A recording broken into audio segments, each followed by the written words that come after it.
It's time for another Dice Tower review with the Chief, Bart Brunsheen.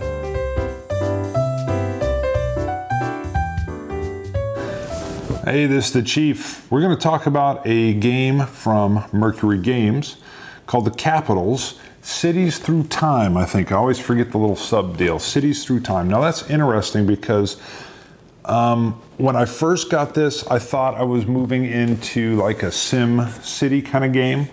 It's a little heavier. We'll get into that in a bit, but it doesn't really give me a Sim Cities feel. It is definitely more of you are managing, it's kind of like you're literally the city manager of a city, but you're taking it through about 100 years of time. Now it's abstracted out, but it feels like that. This is really a debt management game.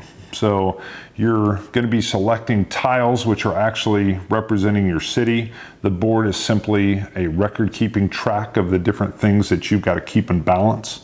And the tiles, although they don't really even look like a city, I mean, you kind of get the feel it's really about tile placement and almost kind of like a deck building feel in how the tiles can trigger off actions off of other tiles. One of the favorite things I liked about this. So, and it does that in kind of a unique way. I also really dig the initiative track, which we're going to go in and take a closer look at now. Capitals, or the Capitals, Cities Through Time, which is key because you're going to be building your cities through 3 eras. Think like early 1920s and then maybe like the 1980s and then slightly era 3, I would say, picture, I don't know, the year 2050 or so, maybe a little bit less than that. So you're going to be doing 3 eras. But the building of the city does not take place on the board. It's going to take place in front of the different players, which I'm going to show you how some of those city tiles come into play in a second.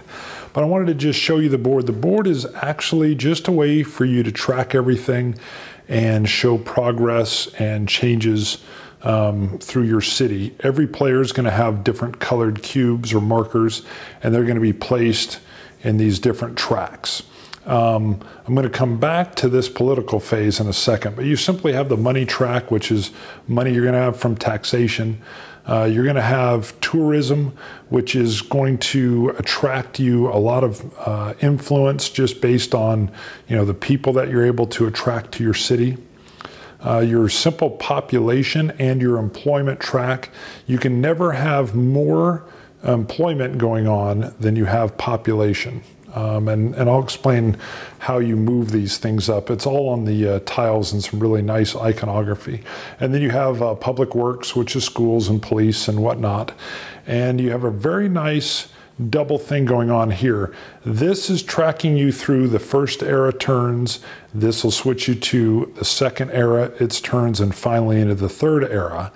And this little track coming around here is actually a progress track that's going to allow you to upgrade your power plants. And power plants are going to give you little yellow power cubes that are what are used to activate different tiles in your city. So it all works together really nice. It takes a bit of time to explain how these things work, but once you got them out there, there's some nice little board helpers that actually remind players of what the different icons are telling you. But all the hint stuff is here on the board. So real quick, one of the neatest things about this is the turn order phase. Turn order is done, it's called like a politician track, where you're going to pay money to get into first turn order, but there's 2 phases to it. So here you're going to pay $3. But your very next turn, you're going to shift down. The next spot you take is going to be whatever it costs times 6. So if I had this very first spot, I'm only going to pay 3, assuming it's the very first turn. But the next time I go, let's say I don't have a lot of money and I drop down to a spot that only cost me $2, which is what this spot costs. It's going to be 2 times 6, and it's actually going to cost me $12. So this real nice track that I pay to get into, but I'm going to pay a whole lot more the next time around, is a real nice way of kind of showing the costs of doing political business in a city. Over in this corner here, these little zones are where your city tiles are going to come out, and the very first time they come out, they're free. They're not going to cost you anything to purchase, and then as they slide down, they go to $2 and then $4, and then if they slide out off of that area, they're out of the game. Literally, it's just a place where you're going to be, you know, bidding in turn order on those city tiles to bring them into your city. Okay, I've panned down to actually what your city is going to be. Now I've got this kind of jammed in here a little closer than it would be, just so you can see it. You're going to start off with a power plant. It's very small, just a tiny coal burning plant that's going to produce very little energy for you to use. These are your energy cubes that you're going to be placing into your cities in order to activate them. You're also going to have like an old-time city hall, and in this case we've got a hotel. In order to use your buildings, there's a few things going on, and I'm starting off on the first area just to show you some of the simple things. I will show you some of the tiles from the other areas. They get more complicated as you go. First, this very baseline power plant is only going to allow me to activate one of my buildings on my turns. As your power plants go up, you may be able to do multiple activations. You can even activate the same building multiple times, but every time you do it, you'll pay extra cost. For example, this little city hall is going to cost me one of my power cubes that I have to activate it. When I do, it's going to move me up one on my tourist track on the board, and it's going to move me up one worker. Now, if that were on there, that would show that I've activated it. Now, let's just pretend I could have done 2 activations, and instead of activating my hotel, I wanted to activate this again. It would cost me the cube that's on there, basically, plus whatever the normal cost is. So if I wanted to activate this a second time with a cube already on it, instead of costing me just 1, now it's going to cost me 2. If I wanted to somehow do that again, it would cost me 3. So it would keep going up based on what's there. So it's a nice balancing mechanic that keeps someone from using a building that's a great building multiple times, because it just gets more and more expensive to do. And it even feels kind of thematic. Also want to let you know that these little areas here are called construction zones. Anything that's in this construction zone is going to be considered adjacent. So even if it's diagonal or orthogonal, they're adjacent to each other. And that's to take advantage of future effects of the tiles. So if I build in here, I'm planning for the future that I may end up being able to trigger certain events, or activating one building or tile may do some kind of effect and get me things off of other tiles in the future. So once all of these are built in, if I had a tile here and a tile here, you simply pick up your construction marker and you get to move it to wherever you want. So whatever your plans are, you can just come in and adjust it, and now you can build off of these areas. Your city will continue to build off of this structure, and you can grow it any way you want, as long as you're within the confines of your open construction zones. And it can get rather interesting on how you set those up as you see the tiles. Here's the university. It's an Era 2 card. Everything's printed on the back, so they're easy to separate when you go to put the game all back together in the box. I'm going to try not to touch this so I'm not shaking it. The exclamation point here is an immediate effect. And this is where the iconography is cool, but you may have to reference some things every once in a while. It's a civic building. This says if for every 3 workers I have on my track on the board, I'm going to get go up 1 on the tourist portion. So clearly something I'd be interested in if I'd gotten a whole lot of workers going on. This is the progress track. This is that little racetrack that moves around on the board that I showed you, where as you wrap around, you're going to be able to upgrade your power plants. And this is public works, so I'm going to go up 2 on public works. So immediately, without me having to pay anything to activate it, that's what this is going to do. And it's a very helpful card, as you can see, and it can really bump you up. And of course, its focus would be if you already had some workers. This is the office furniture manufacturing card. It's an industrial. Again, there's an immediate effect when purchased and played into your city. It's going to bring me up one on the progress track, so I'm going to move around that racetrack again. It's going to give me another worker. And then it's got a persistent effect that if I power it with 2 of my yellow cubes, I'll get an additional 2 workers out of it.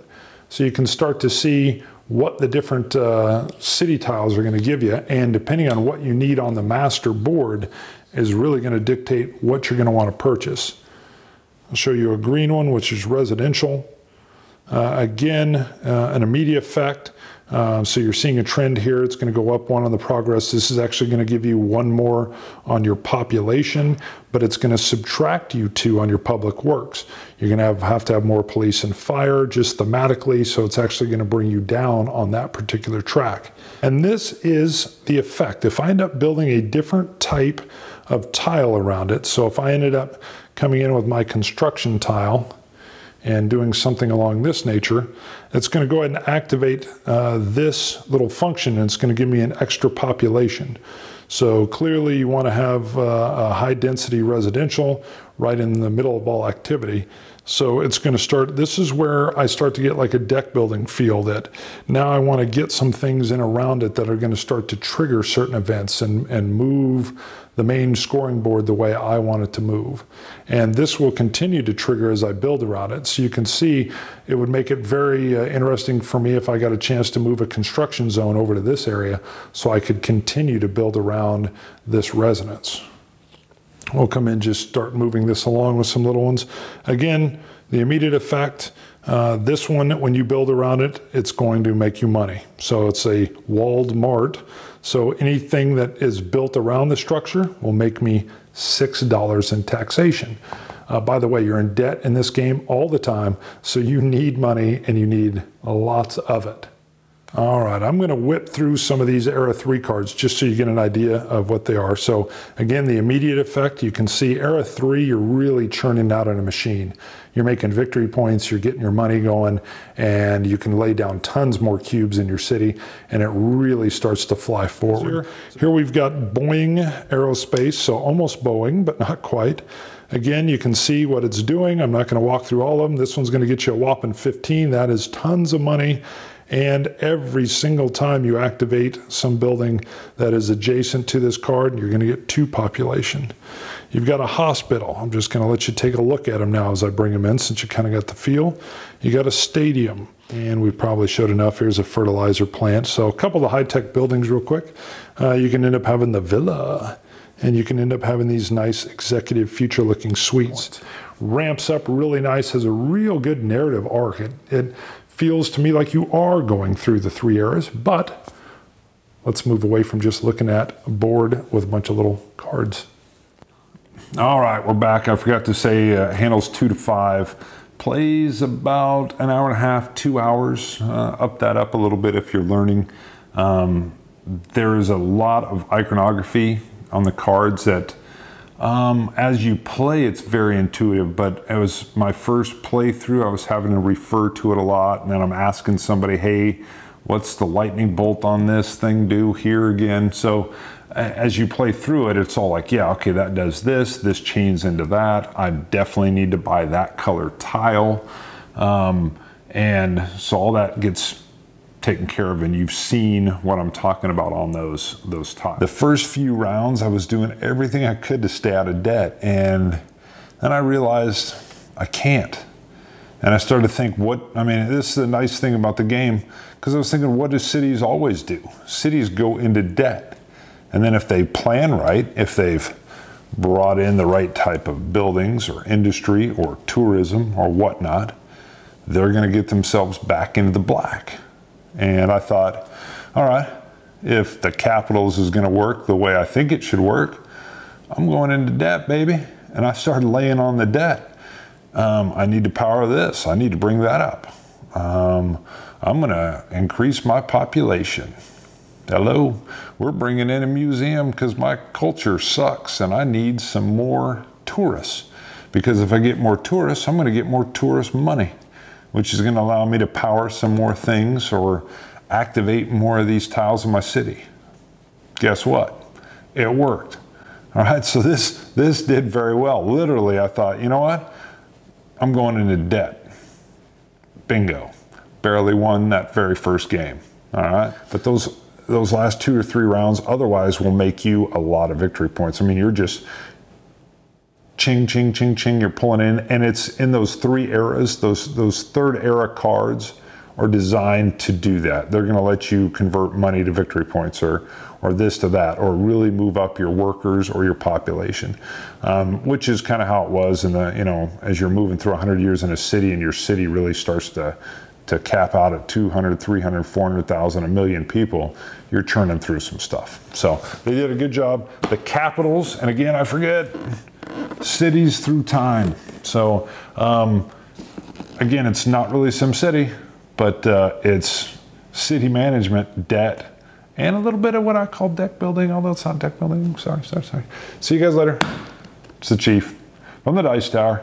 See you guys later. Bye. Thanks so much for watching the Dice Tower videos. Find more great videos and reviews, as well as our top-rated audio podcast at Dicetower.com. You can also find other great shows at Dicetowernetwork.com.